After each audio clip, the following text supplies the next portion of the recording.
what's checking, everybody? Welcome back to another edition of the Orange Bloods Texas Football Channel. It's Tuesday. It means it's K&A Day. I'm Ketchum. That's the A, Anwar Richardson.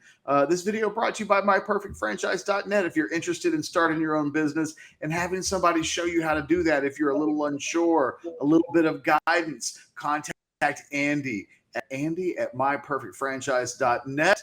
Anwar, today we're talking about a very juicy quarterback matchup going into Saturday's game between Texas and Texas Christian at DKR. You've got Heisman candidate Max Duggan and Texas hopeful soon, maybe as soon as 2023, Heisman candidate Quinn Ewers. I'm expecting fireworks from the quarterbacks on Saturday. Yeah, Catch. Like this is, one of the better matchups, I think, QB matchups that we've had for Texas this season, right? Like the best one so far was probably when we had Quinn versus Bryce for that, brief one quarter that it was. And then outside of that, you hadn't really had, a toe-to-toe, like elite quarterback versus elite quarterback matchup. And this would be like one of those special ones where you've got, Duggan, coming into DKR, one of, biggest games of his career so far. I guess most of them are kind of getting big for him. And what that looks like, because last week, he's got his star receiver gets hurt. He has to do a little bit more and then pulls it out. And then you got Quinn, which we would view as, a guy that, needs to have some sort of success in order for Texas to win. So, yeah, I look at this, Catch, and I just, it's funny, we do a lot of stuff on like Prize Picks, and I view it like this is one of those like bet the more on every single thing that's out there, because you just expect like this should be like an offensive battle between those guys. Yeah, and I did earlier today on Prize Picks. I bet the more on like 5 different entries that they have on the game. It's funny. It is elite versus elite in name. Quinn Ewers with the big name hasn't been elite, though, really in the last month or so, whereas Max Duggan continues to be a Heisman candidate. From a Texas perspective, I think the issue for Saturday is, do we get the Quinn Ewers on the field that played at a level that had you thinking that this guy's about to take off? And then for the last 3 games, he's not been terrible. He certainly wasn't terrible in Manhattan, where he played well enough to lead his team to a win over a ranked team on the road. But from a passing efficiency standpoint, he could certainly be better. What do we think we get from Quinn this weekend? Personally, you talked about, hey, play the Moors on Prize Picks.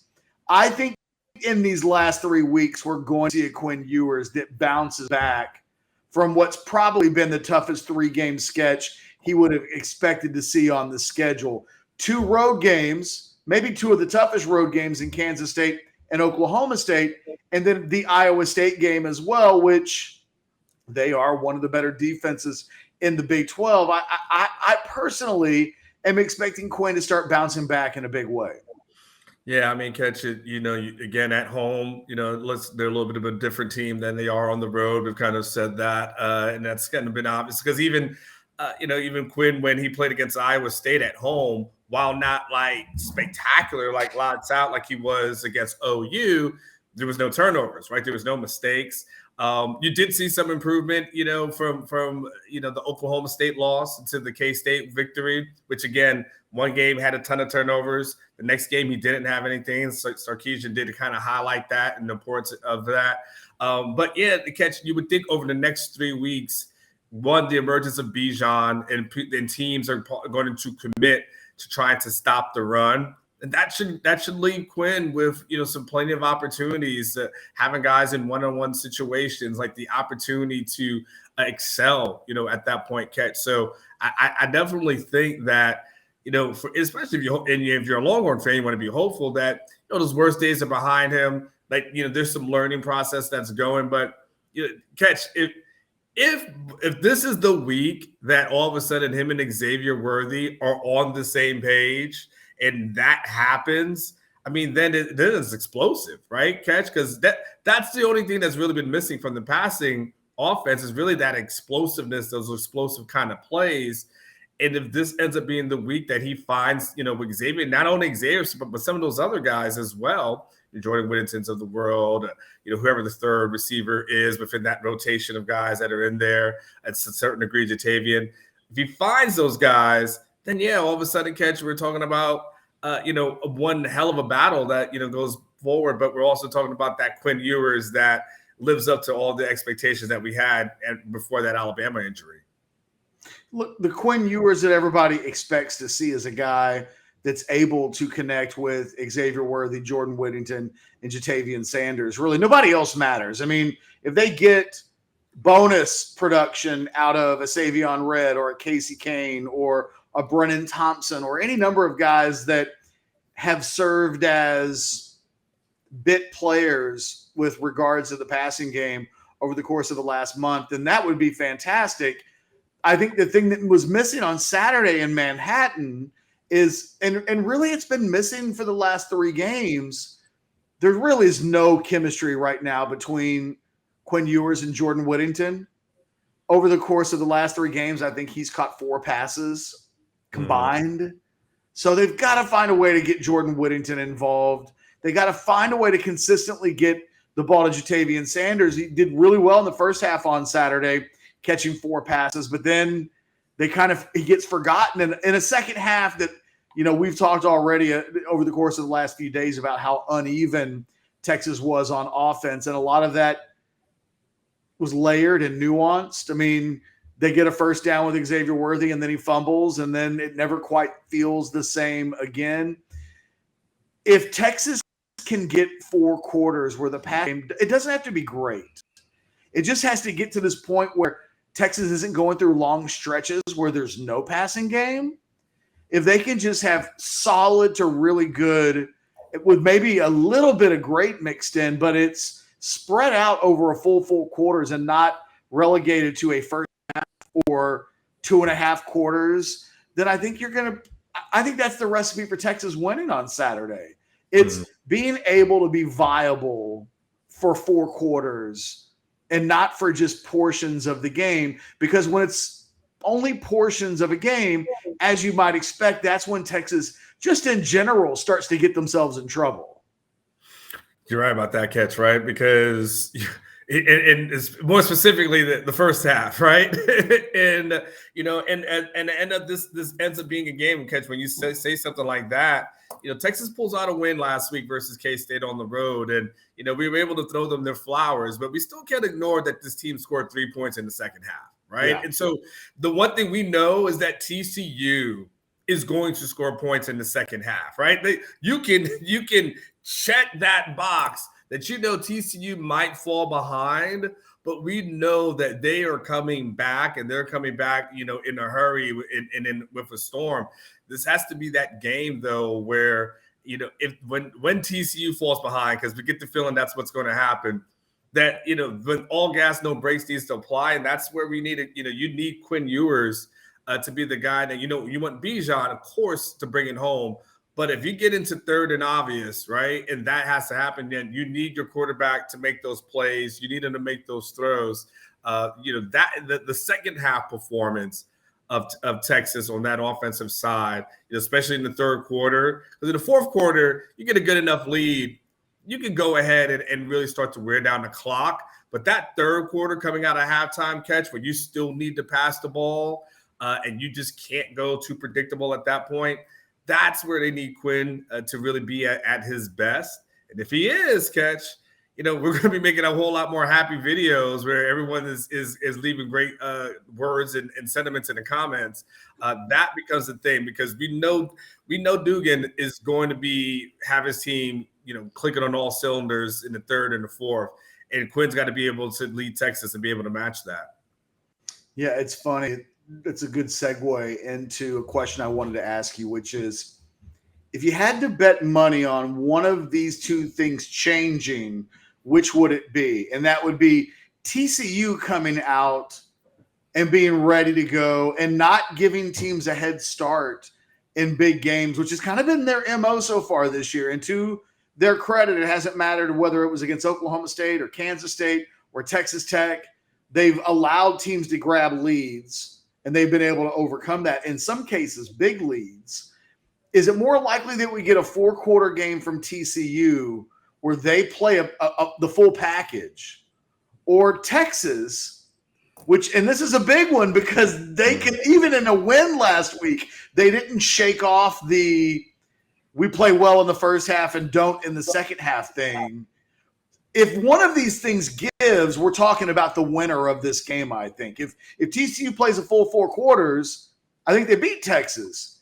But if Texas were to play a full 4 quarters, I think Texas wins this game. And it's kind of, in your mind, which of these two teams can shake this monkey off their back of the MO that they've built together so far this season? It's interesting because as you're talking, and especially about that monkey in the back. And so I was looking up, Max's stats, right? And, I know you love the passing efficiency, number. And he's at 179.7 this season, which clearly is really impressive. Other stuff I looked at and saw, and that he's accounted for 3 or more touchdowns in 7 of 8 games this season. And he's also completing, 66% of his passes, 24 touchdowns, 2 INTs. Like, that dude's solid, right? And that might be an underestimation, and that might not even do him any justice as to how good he really has played. Like, for that guy. I mean, Catch, you've seen him play throughout his career. I mean, does that? And we'll get to the answer to your question in a second. I mean, could you have projected this, whether he was a high school kid or even his couple of years in college, that by his senior year he would be like this damn good? He was pretty poor last year. I mean, he got a coach fired. Not just him, but if he plays at this level last year, Gary Patterson's still at TCU.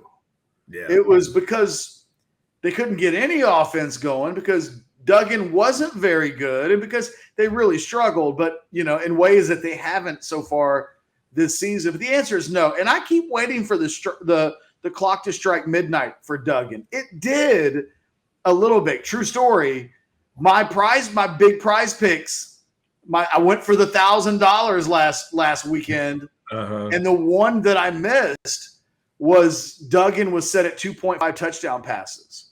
And you mentioned the streak of 7 out of the last 8 weeks where he had thrown at least 3 touchdown passes. Last week was the week. Like, that's the one that he missed. And, of course, it was a week that I bet on the more for 2.5 is the one that he missed. Texas fans should rejoice knowing that on Prize Picks, I'm 0 for 3 on Duggan. But yet I've gone to the well again this weekend because I think I've got him as part of me going after a big old lump of money. I think he's more on 260 yards passing.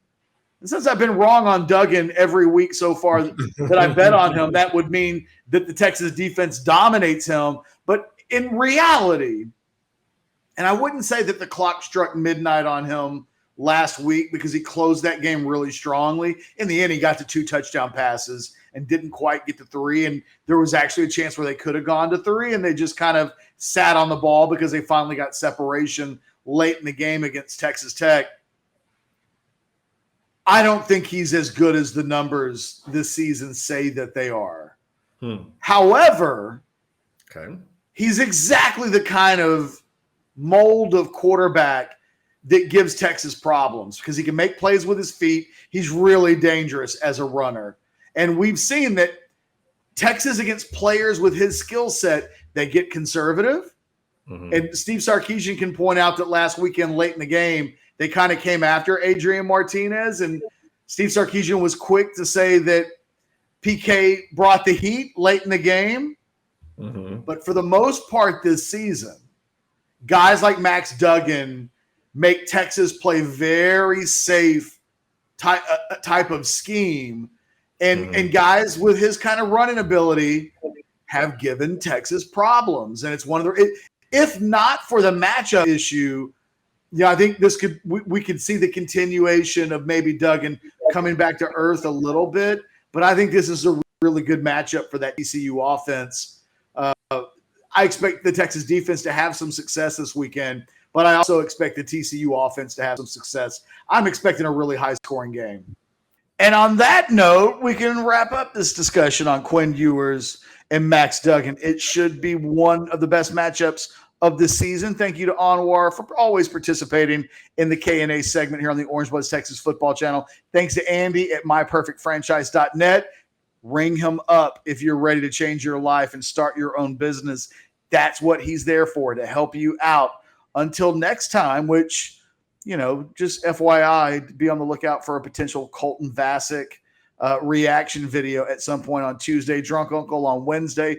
Until those videos, though, you guys be good to each other and take care. Later.